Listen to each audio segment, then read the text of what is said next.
I think I just found the easiest cookie recipe ever. It is so easy. Starting with a full stick of butter, half cup of sugar, 1 cup of all-purpose flour, a few drops of almond extract, and 6 pods of cardamom. I got this from France and I've been looking forward to using it. And half cup of walnuts that we're gonna chop. First up on the board, I'm just gonna smash these cardamom pods with a knife just to open it up and release those tiny little seeds that are packed with flavor. Also, sometimes I even add this to my coffee. So good.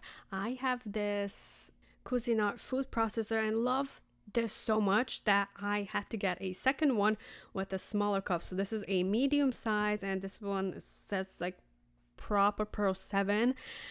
I love it so much. First, I grounded up the walnuts and the cardamom and then added the butter, sugar, flour. I'm gonna close the lid, and I could have just put it on the non-stop blending mode, but for some reason I like to press the one that just like goes and stops and goes and stops.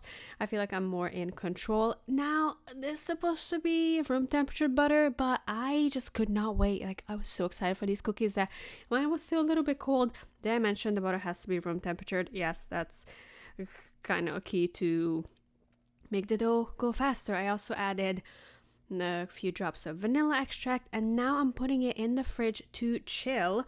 I saw this hack that if you chill it, then it will spread more evenly, like more nicely, and look like a store-bought cookie. So I'm gonna try it out this time, first time, and it worked. I have this little scoop. I usually use this for meatballs, but for cookies, it's perfect too. You can also get like a bigger one. This is a small one. It is absolutely perfect size.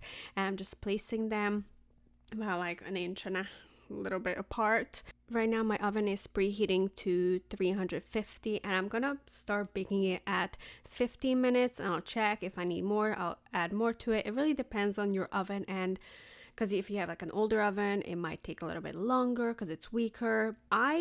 For some reason, my rack was on the very bottom, so the bottom of the cookies got a little extra too crunchy, but it came out so perfect.